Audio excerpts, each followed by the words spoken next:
So about 5 or 6 years ago, I started working in Nashville. I got a gig up there with a band called Muddy Magnolias, and I started commuting from Atlanta to Nashville on a weekly basis. And for years, I basically spent half my time living in Nashville. And I got plugged into the scene there, meeting other musicians, going to shows, and pretty quickly I learned about a guitar player who has since become one of my favorite guitar players of all time, and is someone that I believe to be one of the most, if not the most underrated guitar player of our time. Now, if you live in Nashville or around Nashville, or like me, you've worked in Nashville at all, you probably know about this guy. He's one of the favorite guitarists among the Nashville elite guitar players. All the session guys, the live guys, the country artists, everyone in Nashville knows this guy, and from my knowledge is a fan of his playing. And rightfully so, because he's one of the greatest guitar players alive today. Yet many people outside of Nashville don't seem to really know much about him or his playing. So today's video, we're going to take a look at who I believe is one of, if not the most underrated guitar players of our time, and that is Jack Pearson. Before we jump into the video though, a quick request,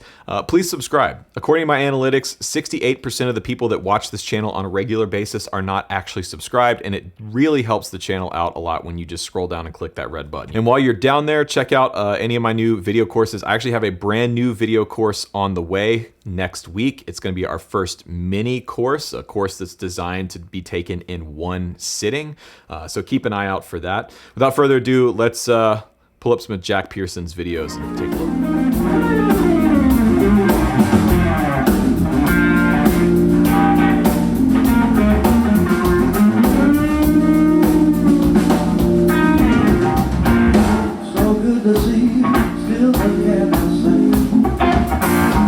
Okay, so this is literally the first time I ever saw or heard Jack Pearson. I was actually at this show. This is back in 2017. On the Keeping the Blues Alive cruise, the Joe Bonamassa cruise. I was playing in Muddy Magnolias at the time. We got booked to play that cruise, and it was awesome. I mean, it was the first time I ever saw Marcus King Band, my friend Tyler Bryant, a Shakedown, all those guys were playing on the cruise. Josh Smith, Kirk Fletcher. I mean, there were so many amazing guitar players on that boat. But at the time, I didn't really know Jack Pearson. Now, if you don't know about these cruises, they're pretty interesting. So you're on this boat, and there's 24 or more artists and bands, and across the entire boat there's all these little stages, these little clubs, and they vary in size from like the big main deck stage all the way to these little, clubs that'll fit maybe 100 people or so. And what's funny is this very stage I had played the night before, and my stateroom was right above where he's playing, because it's a ship, everything's super compact. And I heard this organ trio start up. I was in my room and I heard this organ trio start up. I heard just burning playing, and I was like, I gotta go check that out. Who is that? And I walked downstairs, and it was Jack Pearson. Now, immediately I was hooked. He's playing a stock Squier Strat. He had no pedal board. He had nothing on stage. I think he was plugged straight into a Tube Screamer and then going straight into the backline Twin. And his tone and his feel was just unbelievable. Check this out.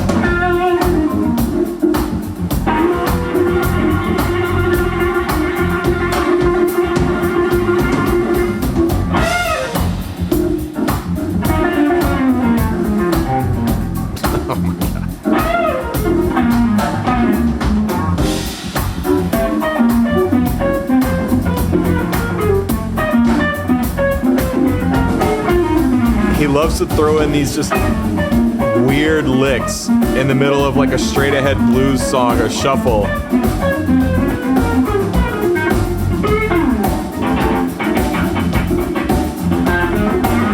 So one of the first things I really noticed about his playing is you can tell just by looking at him, he's got to have the lightest touch of any guitar player I've ever seen. Like his right hand, when he's playing these lines, these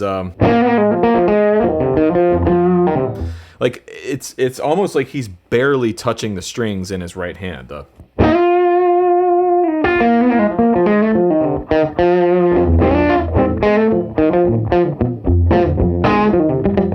Same thing with his left hand. If you watch his left hand here, it's like it looks like he's just barely touching the fretboard.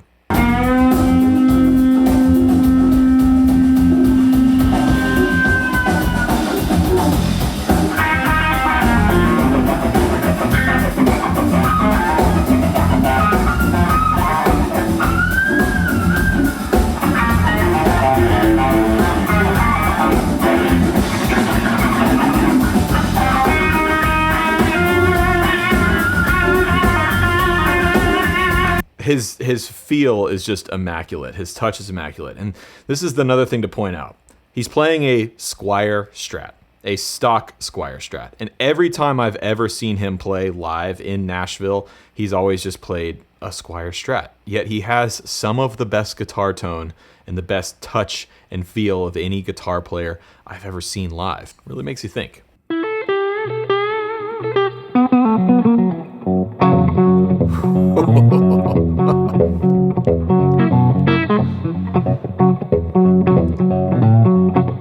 It's like that Magic Sam thing. Oh my God.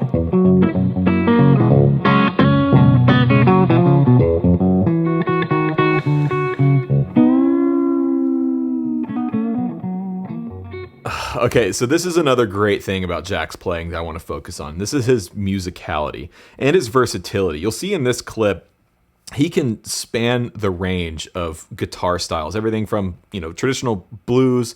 He's also an amazing jazz player. He can shred and do sort of the Eric Johnson kind of thing. He's an incredible slide player. I mean, just his slide playing alone is enough to warrant him being one of the greatest guitar players alive today. But an example like that, he doesn't really ever noodle. I mean, he'll start an idea, but then he will see it through as like a completed musical phrase. He takes your ear where it wants to go. Tom Bukovac is another amazing example of this.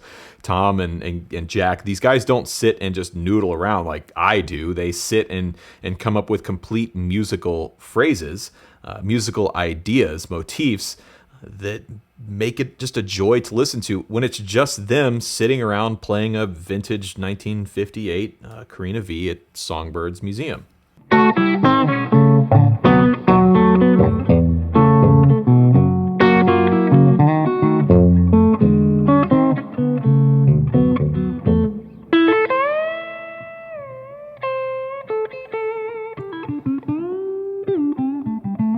It's so expressive.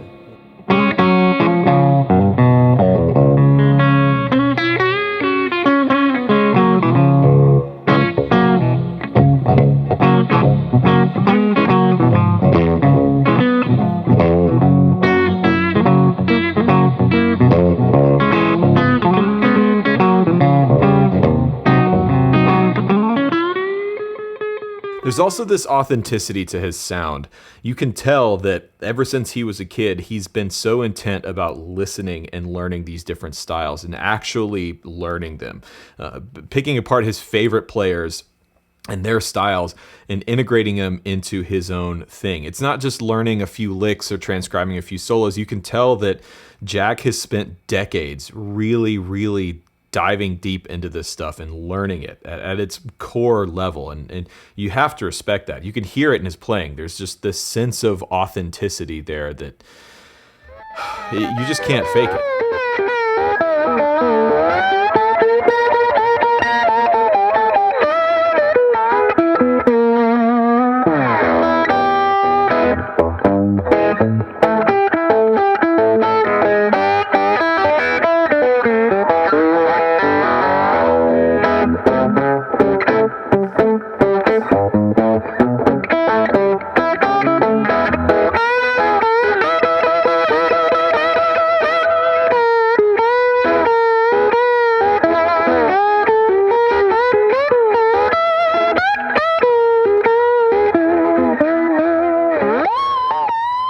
He's also one of the greatest slide players I've ever seen. He's got the late 60s Duane Allman thing all the way back to the early Delta blues players. He's got that sound down. So this is a video, another Songbirds video. He's actually playing Duane Allman's SG here.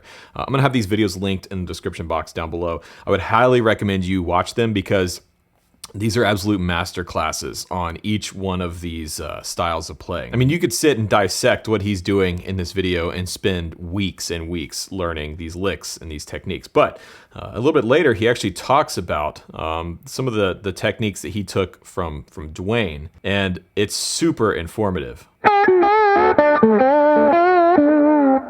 So he would play out of this position in the open E tuning with this guitar.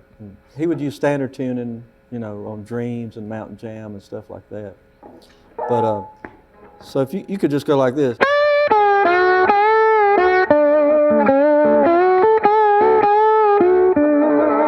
Playing around that fret, so that'd be in D. And one of my favorite licks is where he would go. It's a Josh Graves lick that he used to play on the dobro with Lester Flatt and Earl Scruggs all the time. And Dwayne loved that stuff, you know, so he brought everything he liked into his playing. And that's what I try to do too. Now, on top of all that, he's also an incredibly talented singer. This is a performance of him and Tommy Emmanuel from about 3 years ago doing Midnight Rider as a duo, and Jack is singing. Just check this out.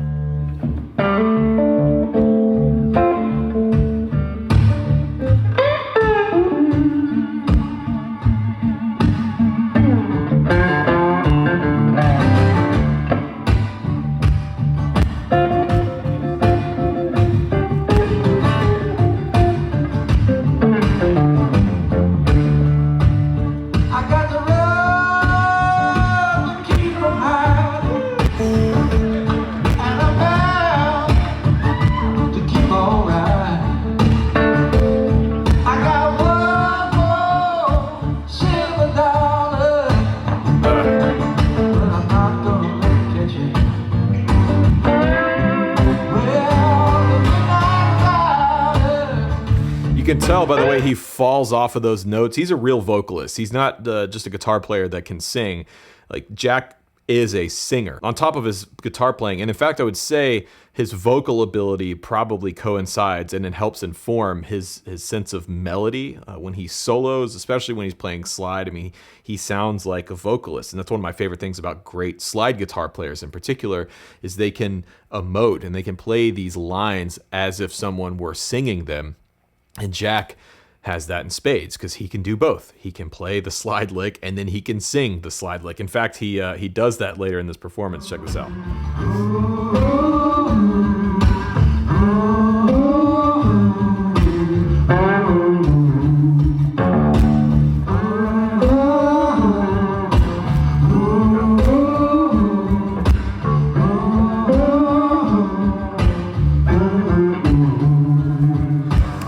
To me, Jack Pearson is the type of guitar player I want to be when I grow up one day. He is true, he's authentic, he is so well versed, he's incredibly well studied, he knows these traditions, he knows the sounds that he's going for intricately. It's part of him. He didn't just, take a few licks or a few songs here and there and kind of imprint them onto stuff he was already playing. Like he can sort of flip these switches and almost turn into these amazing players. He can do the Dwayne thing. He can do the Albert King thing. He can do his own thing, the Wes Montgomery thing. It's crazy the different hats that he can put on as a guitar player.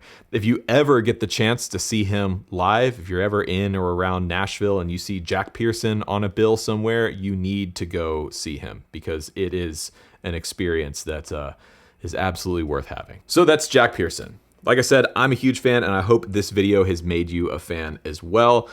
I'm going to have his lessons website linked down below. I was a member there for a few years. It's well worth the monthly subscription fee. He's got tons and tons and tons of video content on there of him teaching guitar lessons one-on-one. So if, like me, you're interested and learning some of his techniques and his playing style and his approach, I would highly recommend going and checking out his Guitar Academy website linked down below. Also, while you're down there, be sure to check out some of my video courses. Fretboard Fundamentals, Chords and Rhythm just came out, and we have the new Slide Mini course dropping next week. So if you're interested in learning more about that, you can check that out on the website, rhettschulguitarcourses.com. Don't forget to follow me on Instagram, and please subscribe. Thank you guys so much for watching. My name's Rhett Schull, and remember, there is no plan B.